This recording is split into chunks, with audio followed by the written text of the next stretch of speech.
Breaking news ಇದು. ಜೈಲಿನಲ್ಲಿ ಕಂಬಿ ಎಣಿಸ್ತಾ ಇರೋ ದರ್ಶನ್ ಕಂಗಾಲಾಗುವಂತಹ ಸುದ್ದಿ. ರೇಣುಕಾಸ್ವಾಮಿ ಹತ್ಯೆ ಪ್ರಕರಣದಲ್ಲಿ ಮತ್ತೆ ಜೈಲ್ ಪಾಲಾಗಿದ್ದಾರೆ ದರ್ಶನ್. ಕೊಲೆ ಆರೋಪಿ ದರ್ಶನ್ಗೆ ಸಂಬಂಧಪಟ್ಟಂತ ಒಂದು ಬ್ರೇಕಿಂಗ್. ಜೈಲಲ್ಲಿ ಕಂಬಿ ಎಣಿಸ್ತಾ ಇರೋ ದರ್ಶನ್ ಕಂಗಾಲಾಗುವಂತಹ ಸುದ್ದಿ ಇದು. ಕೊಲೆ ಆರೋಪಿ ದರ್ಶನ್ಗೆ ಸಂಬಂಧಿಸಿದ big breaking. Asianet Suvarna news ನಲ್ಲಿ ಎಕ್ಸ್ಕ್ಲೂಸಿವ್ ಆದ ಸುದ್ದಿ. ಪರಪ್ಪನ ಅಗ್ರಹಾರ ಜೈಲಿನಲ್ಲಿರುವ ದರ್ಶನ್ಗೊಂದು ಬ್ಯಾಡ್ ನ್ಯೂಸ್. ಜೈಲಿಗೆ ಬಂದ 2 ದಿನಕ್ಕೆ ಒಂದು ದಂಗು ಬಡಿಸೋ ಸುದ್ದಿ. ಏಷ್ಯಾನೆಟ್ ಸುವರ್ಣ ನ್ಯೂಸ್ ನಲ್ಲಿ ಎಕ್ಸ್ಕ್ಲೂಸಿವ್ ಆದ ಸುದ್ದಿ ಇದು. ಪರಪ್ಪನ ಅಗ್ರಹಾರ ಜೈಲಿನಲ್ಲಿರೋ ದರ್ಶನ್ಗೆ ಒಂದು ಬ್ಯಾಡ್ ನ್ಯೂಸ್. ಜೈಲಿಗೆ ಬಂದ 2 ದಿನಕ್ಕೆ ದರ್ಶನ್ ದಂಗು ಬಡಿಸೋ ಸುದ್ದಿ. ದರ್ಶನ್ನೇ ಕಂಗಾಲಾಗಬೇಕು ಅಂತಹ ಸುದ್ದಿ ಇದು. ಈಗ ತಾನೇ ಪರಪ್ಪನ ಅಗ್ರಹಾರ ಜೈಲ್ ಸೇರಿತು. ಕೊಲೆ ಆರೋಪಿ ದರ್ಶನ್ಗೆ ಸಂಬಂಧಪಟ್ಟಂತ ಬಿಗ್ ಬ್ರೇಕಿಂಗ್. ಜೈಲಲ್ಲಿ ಕಂಬಿ ಎಣಿಸ್ತಾ ಇದ್ದಾರೆ. ಇದಕ್ಕಿಂತ ಬ್ಯಾಡ್ ನ್ಯೂಸ್ ಇನ್ನೊಂದಿಲ್ಲ. ಆದ್ರೆ ಜೈಲಲ್ಲಿರೋ ದರ್ಶನ್ನಿಗೆ ಶಾಕ್ ಆಗುವಂತ ಮತ್ತೊಂದು ಸುದ್ದಿ ಹೊರಬರ್ತಾ ಇದೆ. ಏಷ್ಯಾನೆಟ್ ಸುವರ್ಣ ನ್ಯೂಸ್ ನಲ್ಲಿ ಎಕ್ಸ್ಕ್ಲೂಸಿವ್ ಆದ ಸುದ್ದಿ. ಪರಪ್ಪನ ಅಗ್ರಹಾರ ಜೈಲಿನಲ್ಲಿರುವ ದರ್ಶನ್ಗೆ ಒಂದು ಬ್ಯಾಡ್ ನ್ಯೂಸ್. ಜೈಲಿಗೆ ಬಂದು 2 ದಿನ ಆಗಿದೆ. 2 ದಿನಕ್ಕೆ ದರ್ಶನ್ಗೆ ದಂಗು ಬಡಿಸುವ ಸುದ್ದಿಯೊಂದು ಹೊರಬರ್ತಾ ಇದೆ. ಏನಂತ ಬೆಳವಣಿಗೆ, ಏನಾಗಿದೆ ಹಾಗಾದ್ರೆ? ಸುಪ್ರೀಂ ಕೋರ್ಟ್ನ ಆದೇಶದ ನಂತರ ದರ್ಶನ್ ಅಂಡ್ ಗ್ಯಾಂಗ್ ಅಂಧರಾಗಿದ್ದಾರೆ. ಪರಪ್ಪನ ಅಗ್ರಹಾರ ಸೇರಿದ್ದಾರೆ. 2 ದಿನ ಕಳೆದಿದ್ದಾರೆ ಅಷ್ಟೇ ಜೈಲಲ್ಲಿ. ಈಗ ಮತ್ತೊಂದು ದಂಗು ಬಡಿಸೋ ಸುದ್ದಿ ಬರ್ತಾ ಇದೆ. ಜೈಲಿಗೆ ಬಂದ 2 ದಿನಕ್ಕೆ ಏನ್ ಹಾಗಾದ್ರೆ ಆ ಸುದ್ದಿ? ಈಗ ದರ್ಶನ್ ಪರಪ್ಪನ ಅಗ್ರಹಾರ ಜೈಲಿನಲ್ಲಿದ್ದಾರೆ.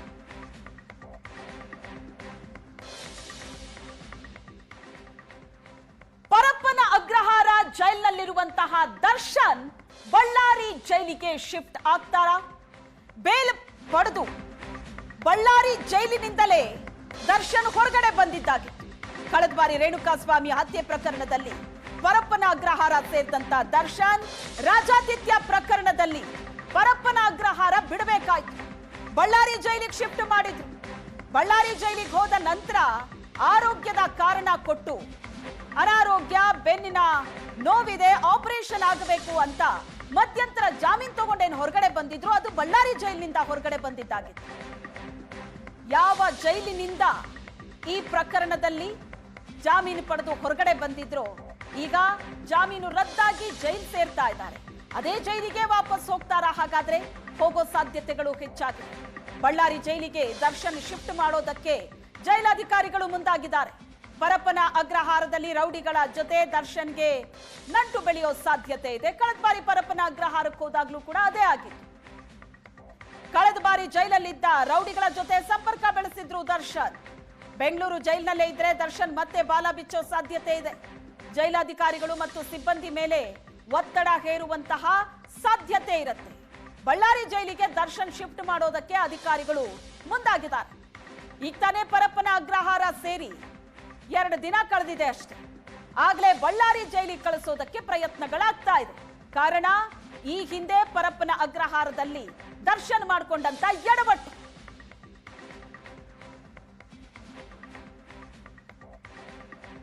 ಬಳ್ಳಾರಿ ಜೈಲಿಗೆ ದರ್ಶನ್ ರನ್ನ ಶಿಫ್ಟ್ ಮಾಡಬೇಕು ಅಂತ ಅಧಿಕಾರಿಗಳೇ ಈಗ ಪ್ರಯತ್ನ ಪಡ್ತಾ ಇದ್ದಾರೆ. ಪರಪ್ಪನ ಅಗ್ರಹಾರದಲ್ಲಿ ದರ್ಶನ್ ಇದ್ದಾರೆ ನಿಜ. ಯಾಕಂದ್ರೆ ಈಗ ಈ ಪ್ರಕರಣದ ಟ್ರಯಲ್ ಕೂಡ ನಡೆಯೋದ್ರಿಂದ ಎಲ್ಲರನ್ನೂ ಪರಪ್ಪನ ಅಗ್ರಹಾರ ಜೈಲಿನಲ್ಲಿಟ್ರೆ ಕೋರ್ಟಿಗೆ ಹಾಜರುಪಡಿಸೋದಕ್ಕೆ ಸುಲಭ ಆಗತ್ತೆ ಅನ್ನೋ ಲೆಕ್ಕಾಚಾರ ಇತ್ತು. ಈಗ ನೋಡಿದ್ರೆ ಕಳೆದ ಬಾರಿ ಪರಪ್ಪನ ಅಗ್ರಹಾರ ಜೈಲಿನಲ್ಲಿದ್ದಾಗ ದರ್ಶನ್ ಮಾಡಿದಂತ ಎಡವಟ್ಟು ಈಗ ಬಳ್ಳಾರಿ ಜೈಲಿಗೆ ಶಿಫ್ಟ್ ಮಾಡಬೇಕು ಅಂತ ಅಧಿಕಾರಿಗಳು ಕೂಡ ಪ್ರಯತ್ನ ಪಡ್ತಾ ಇದ್ದಾರೆ. ಬಳ್ಳಾರಿಗೆ ದರ್ಶನ್ ಶಿಫ್ಟ್ ಮಾಡುವಂತೆ ಜೈಲಾಧಿಕಾರಿಗಳು ಕೋರ್ಟಿಗೆ ಅರ್ಜಿ ಸಲ್ಲಿಸಿದ್ದಾರೆ. ಸುರಕ್ಷತೆಯ ದೃಷ್ಟಿಯಿಂದ ದರ್ಶನ್ ಶಿಫ್ಟ್ ಮಾಡುವಂತೆ ಕೋರ್ಟ್ಗೆ ಅರ್ಜಿ ಹಾಕಿದ್ದಾರೆ. ಬೆಂಗಳೂರು ಸೆಷನ್ಸ್ ಕೋರ್ಟ್ಗೆ ಅರ್ಜಿ ಸಲ್ಲಿಸಿದ್ದಾರೆ ಜೈಲಾಧಿಕಾರಿಗಳು. ಎಸ್ಪಿಪಿ ಮೂಲಕ ಅರ್ಜಿ ಸಲ್ಲಿಸುವಂತೆ ಕೋರ್ಟ್ನಿಂದ ಸೂಚನೆ ಕೊಡಲಾಗಿದೆ. ಎಸ್ಪಿಪಿ ಮೂಲಕ ಮತ್ತೆ ಅರ್ಜಿ ಸಲ್ಲಿಸೋದಕ್ಕೆ ಜೈಲು ಅಧಿಕಾರಿಗಳು ಮುಂದಾಗಿದ್ದಾರೆ. ಕಳೆದ ಬಾರಿಯ ದರ್ಶನ್ ರಾಜಾತಿಥ್ಯ ಪ್ರಕರಣವನ್ನ ಉಲ್ಲೇಖಿಸಿ ಅರ್ಜಿ ಹಾಕಿದ್ದಾರೆ. ಎಸ್ಪಿಪಿ ಮೂಲಕ ದರ್ಶನ್ ಬಳ್ಳಾರಿಗೆ ಶಿಫ್ಟ್ ಮಾಡೋದಕ್ಕೆ ಅರ್ಜಿ ಹಾಕಿರೋದು. ಪರಪ್ಪನ ಅಗ್ರಹಾರದಲ್ಲೇ ಪವಿತ್ರ ಗೌಡ ಕೂಡ ಇದ್ದಾರೆ. ಉಳಿದ ಆರೋಪಿಗಳು ಇದ್ದಾರೆ.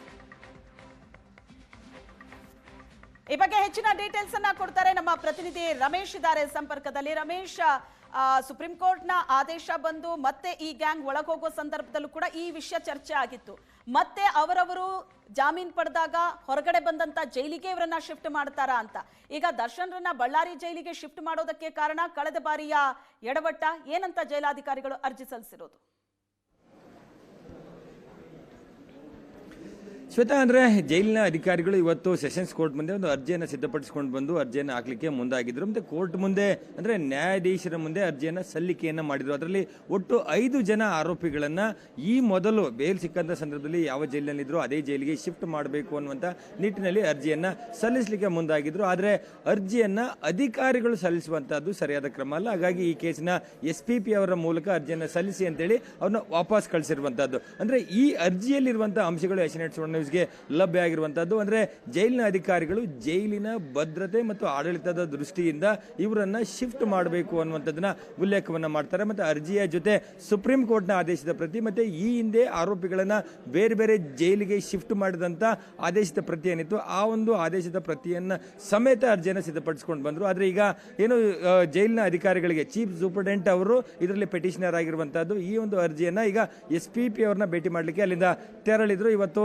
ಮಧ್ಯಾಹ್ನದ ನಂತರ ಅಥವಾ ಸೋಮವಾರ ಅರ್ಜಿಯನ್ನು ಸಲ್ಲಿಸುವಂತಹ ಸಾಧ್ಯತೆಗಳಿರುವಂತಹದ್ದು. ಅಂದ್ರೆ ಈ ಒಂದು ಕೊಲೆ ಪ್ರಕರಣದಲ್ಲಿ ಅದರಲ್ಲೂ ಕೂಡ ವಿಶೇಷವಾಗಿ ದರ್ಶನ್ ಪ್ರಪ್ನಗರ ಜೈಲಿನಲ್ಲಿದ್ದಂತಹ ಸಂದರ್ಭದಲ್ಲಿ ಅಲ್ಲಿದ್ದಂತಹ ಕೆಲವೊಂದಷ್ಟು ರೌಡಿ ಶೀಟರ್ಗಳ ಜೊತೆ ಕೆಲವೊಂದಷ್ಟು ಕನ್ವಿಕ್ಟೆಡ್ ಪ್ರಿಸನರ್ಗಳ ಜೊತೆ ಸೇರಿಕೊಂಡು ಅಲ್ಲಿ ಒಂದಿಷ್ಟು ಕಾನೂನು ಬಾಹಿರವಾಗಿ ಕೆಲವೊಂದಷ್ಟು 5 ಸ್ಟಾರ್ ಟ್ರೀಟ್ಮೆಂಟ್ ಅನ್ನ ಪಡ್ಕೊಳ್ತಾ ಇದೆ. ಅಂದ್ರೆ ಏಷ್ಯಾನೆಟ್ ಸುವರ್ಣ ನ್ಯೂಸ್ ಒಂದು ಫೋಟೋವನ್ನ ಏನೋ ಎಕ್ಸ್ಕ್ಲೂಸಿವ್ ಬ್ರೇಕ್ ಮಾಡಿದ ಸಂದರ್ಭದಲ್ಲಿ ಅಲ್ಲಿ ವಿಲ್ಸನ್ ಗಾರ್ಡನ್ ನಾಗ ಆಗಲಿ ಮತ್ತೆ ಕುಳ್ಳ ನಾಗ ಜೊತೆಗೆ ಹಲವರ ಜೊತೆ ಸೇರಿಕೊಂಡು ಸಿಗರೇಟ್ ಸೇತ ಒಂದು ಐಷಾರಾಮಿ ಒಂದು ಫಿಲ್ಮ್ ಸೆಟ್ ನಲ್ಲಿ ಕೂತ ರೀತಿ ಕೂತು ಎಲ್ಲಾ ರೀತಿಯಾದಂತಹ ಸೌಲಭ್ಯಗಳನ್ನ ಆತ ಅನುಭವಿಸ್ತಾ ಇದ್ದ. ಜೊತೆಗೆ ಹೊರಗಡೆ ಇದ್ದಂತ ಕೆಲವೊಂದಷ್ಟು ಅಭಿಮಾನಿಗಳು ಅಂತ ಹೇಳ್ಕೊಂಡಂತವ್ರು ಅಥವಾ ಜೈಲಿನಿಂದ ಹೊರಗಡೆ ಬಂದಂತ ವ್ಯಕ್ತಿಗಳ ಜೊತೆ ವಿಡಿಯೋ ಕಾಲ್ ಅಲ್ಲಿ ಮಾತನಾಡಿದಂತದ್ದು ಇದೆಲ್ಲವೂ ಕೂಡ ಅಂದ್ರೆ ಬಹಿರಂಗ ಆಗಿತ್ತು. ಅದಾದ ನಂತರ ಜೈಲಿನ ಅಧಿಕಾರಿಗಳು ಅವರದ್ದು ಅಂದ್ರೆ FIR ಗಳನ್ನು ದಾಖಲು ಮಾಡ್ಕೊಂಡು 3 FIR ದಾಖಲಾಗುತ್ತೆ. ಅದರಲ್ಲಿ 2 FIR ದರ್ಶನ್ ವಿರುದ್ಧ ಇತ್ತು. ಅದಾದ ನಂತರ ಕೋರ್ಟ್ಗೆ ಅರ್ಜಿಯನ್ನು ಸಲ್ಲಿಸಿದ ನಂತರ ಅವ್ರನ್ನ ಬಳ್ಳಾರಿ ಜೈಲಿಗೆ ಶಿಫ್ಟ್ ಮಾಡಲಾಗಿತ್ತು. ಕೆಲವು ನಾಗರಾಜು ಲಕ್ಷ್ಮಣ ಬೇರೆ ಬೇರೆ ಜೈಲಿಗೆ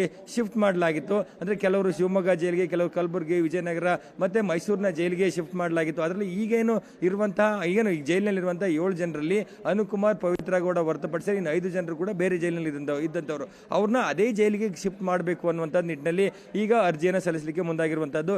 ಇದರಲ್ಲಿ ಸುಪ್ರೀಂ ಕೋರ್ಟ್ ಬೇಲನ್ನು ಕ್ಯಾನ್ಸಲ್ ಮಾಡುವಂತ ಸಂದರ್ಭದಲ್ಲಿ ಜೈಲಿನ ಅಧಿಕಾರಿಗಳ ಒಂದು ಇರ್ರೆಗ್ಯುಲಾರಿಟೀಸ್ ಏನಿದೆ, ಎಲ್ಲ ಒಂದ್ ಕಡೆ ಒಬ್ಬ ಸೆಲೆಬ್ರಿಟಿ ಬಂದ ಅಥವಾ ಹಣವಂತ ಬಂದ ಅಥವಾ ಈ ರೀತಿಯಾದಂಥ ಈ ವ್ಯಕ್ತಿಗಳಿಗೆ ಬೇರೆ ಬೇರೆ ರೀತಿಯ ಟ್ರೀಟ್ಮೆಂಟ್ ಕೊಡುವಂಥದ್ದೇನೆ ಅದು ಸರಿಯಾದಂಥ ಕ್ರಮ ಅಲ್ಲ. ಅಂತಹ ಅಧಿಕಾರಿಗಳ ವಿರುದ್ಧ ಯಾಕೆ ಕ್ರಮ ಆಗಿಲ್ಲ ಅನ್ನುವಂಥದ್ದನ್ನು ಕೂಡ ಸುಪ್ರೀಂ ಕೋರ್ಟ್ ಕಾರವಾಗಿ ಕೇಳಿತ್ತು. ಅದರ ಜೊತೆಗೆ ಈಗ ಮತ್ತೆ ಜೈಲಿಗೆ ಹೋದಂತಹ ಸಂದರ್ಭದಲ್ಲಿ ಯಾವುದೇ ಕಾರಣಕ್ಕೂ ಈ ರೀತಿಯಾದಂಥ ಟ್ರೀಟ್ಮೆಂಟ್ ಅನ್ನ ಅಂದ್ರೆ 5 ಸ್ಟಾರ್ ಟ್ರೀಟ್ಮೆಂಟ್ ಅನ್ನ ಕೊಟ್ಟಿದ್ದೇ ಆದಲ್ಲಿ ಅವರ ವಿರುದ್ಧ ಕಠಿಣ ಕ್ರಮ ಆಗುತ್ತೆ ಅನ್ನುವಂಥ ನಿಟ್ಟಿನಲ್ಲಿ ಕೂಡ ಒಂದು ಎಚ್ಚರಿಕೆಯನ್ನು ಕೂಡ ಕೊಟ್ಟಿತ್ತು. ಹಾಗಾಗಿ ಈ ಸಂದರ್ಭದಲ್ಲಿ ದರ್ಶನ್ ಬೆಂಗಳೂರಿನ ಪ್ರಪ್ನಗರ ಜೈಲಲ್ಲಿ ಇದ್ದರೆ ಅಥವಾ ಮತ್ತೇನಾದರೂ ಈ ರೀತಿಯಾದಂಥ ಒಂದಷ್ಟು ಪ್ರಯತ್ನಗಳಾಗಿದ್ದೇ ಆದಲ್ಲಿ ಅದು ಹೊರಗಡೆ ಗೊತ್ತಾಗಿದೆ ಆದಲ್ಲಿ ನಮ್ಮ ಬುಡಕ್ಕೆ ಬರುತ್ತೆ ಅಂತೇಳಿ ಜೈಲಿನ ಅಧಿಕಾರಿಗಳು ರಿಸ್ಕ್ ಅನ್ನು ತೆಗೆದುಕೊಳ್ಳಿಕ್ಕೆ ಸಿದ್ಧ ಇಲ್ಲ. ಹಾಗಾಗಿ ಈ ಮೊದಲು ಎಲ್ಲಿ ಜೈಲಲ್ಲಿ ಇದ್ರು ಅಲ್ಲಿಗೆ ಹೋಗಿ ಅವ್ರನ್ನ ವಾಪಸ್ ಕಳಿಸಿ ಅಂತೇಳಿ ಅರ್ಜಿಯನ್ನು ಸಲ್ಲಿಸಲಿಕ್ಕೆ ಮುಂದಾಗಿರುವಂಥದ್ದು. ಆದರೆ ಈಗ 2 ದಿನಗಳ ಹಿಂದೆ ಇದೇ ದರ್ಶನ್ ಮತ್ತೆ ಉಳಿದ 5 ಜನರನ್ನ ನ್ಯಾಯಾಧೀಶರ ಮುಂದೆ ಹಾಜರುಪಡಿಸಿದ ಸಂದರ್ಭದಲ್ಲಿ ಆವಾಗ ಕೂಡ ದರ್ಶನ್ ಪರ ವಕೀಲರು ಒಂದು ಅರ್ಜಿಯನ್ನು ಸಲ್ಲಿಸ್ತಾರೆ. ಅಂದ್ರೆ ಇವ್ರನ್ನ ಬೆಂಗಳೂರು ಜೈಲಲ್ಲೇ ಇಡಬೇಕು, ಇನ್ನೇನು ಟ್ರಯಲ್ ಶುರುವಾಗುತ್ತೆ, ಟ್ರಯಲ್ ಶುರುವಾದ ಸಂದರ್ಭದಲ್ಲಿ ಅವ್ರನ್ನ ಬೇರೆ ಜಿಲ್ಲೆಗಳಿಂದ ದೂರದ ಜಿಲ್ಲೆಗಳಿಂದ ಕರ್ಕೊಂಡು ಬರುವಂತದ್ದು ತುಂಬಾ ಕಷ್ಟ ಆಗುತ್ತೆ, ಇಲ್ಲೇ ಇಡಬೇಕು ಅನ್ನೋಂಥದ್ದು. ಒಂದು ವೇಳೆ ಏನಾದರೂ ಶಿಫ್ಟ್ ಮಾಡುವಂತ ನಿರ್ಧಾರಕ್ಕೆ ಬಂದಿದ್ದೆ ಆದಲ್ಲಿ ನಮ್ಮ ವಾದವನ್ನು ಕೂಡ ಕೇಳಬೇಕು ಅಂತೇಳಿ ಒಂದು ಮನವಿಯನ್ನು ಕೂಡ ಸಲ್ಲಿಸಿದ್ರು. ಹಾಗಾಗಿ ಈಗ ಜೈಲಿನ ಅಧಿಕಾರಿಗಳೇನು ಅರ್ಜಿಯನ್ನು ಸಲ್ಲಿಸಲಿಕ್ಕೆ ಬಂದಿದ್ದಾರೆ, SPP ಅವರು ಇವತ್ತು ಅಥವಾ ಸೋಮವಾರ ಅರ್ಜಿಯನ್ನು ಸಲ್ಲಿಸುವುದು ಖಚಿತ. ಆ ಅರ್ಜಿಯನ್ನು ಸಲ್ಲಿಸಿದ ನಂತರ ಎರಡೂ ಕಡೆ ಆರೋಪಿಗಳ ಪರ ವಕೀಲರುಗಳ ವಾದವನ್ನು ಕೂಡ ಆಲಿಸಿ ಅಂತಿಮವಾಗಿ ಒಂದು ಆದೇಶ ಬರುವಂತಹ ಸಾಧ್ಯತೆಗಳಿರುವಂತಹದ್ದು. ಶ್ವೇತಾ, ಇಲ್ಲಿ ಒಂದು ಬೆಂಗಳೂರಿನಲ್ಲಿ ಅವರು ದರ್ಶನ್ ಆಗಲಿ ಮತ್ತೆ ಕೆಲ ಆರೋಪಿಗಳು ಇವರು ರಾಜಾತಿಥ್ಯವನ್ನು ಪಡ್ಕೊಳ್ಳುವಂತಹ ಸಾಧ್ಯತೆಗಳಿದೆ ಅನ್ನುವಂಥದ್ದು. ಇದರ ಜೊತೆ ಆಡಳಿತಾತ್ಮಕ ಮತ್ತೆ ಭದ್ರತೆಯ ದೃಷ್ಟಿಯನ್ನು ಅಂತೇಳಿ ಏನು ಅರ್ಜಿಯನ್ನು ಸಲ್ಲಿಸಲಿಕ್ಕೆ ಜೈಲಧಿಕಾರಿಗಳು ಮುಂದಾಗಿದ್ದಾರೆ. ಜೈಲು ಅಧಿಕಾರಿಗಳು ಈತನನ್ನ ಇಟ್ಟುಕೊಂಡು ಎಲ್ಲೊಂದ್ ಕಡೆ ಮಡಿಲಲ್ಲಿ ಕೆಂಡ ಇಟ್ಕೊಂಡಂತೆ ಆಗುತ್ತೆ. ಈತನನ್ನ ಇಟ್ಕೊಳ್ಳೋದೇ ಬೇಡ, ರಿಸ್ಕೇ ಬೇಡ. ಹಾಗಾಗಿ ಯಾವ ಜೈಲಿಂದ ರಿಲೀಸ್ ಆದ್ನ ಮೊದಲೇ ಯಾವ ಜೈಲಿ ಶಿಫ್ಟ್ ಆಗಿತ್ತೋ ಅಲ್ಲಿಗೆ ಕಳಿಸಬೇಕು ಅನ್ನೋ ನಿರ್ಧಾರಕ್ಕೆ ಬಂದಿರುವಂತದ್ದು ಸ್ಪಷ್ಟವಾಗಿ ಕಾಣ್ತಾ ಇದೆ. Shweta, thank you Ramesh.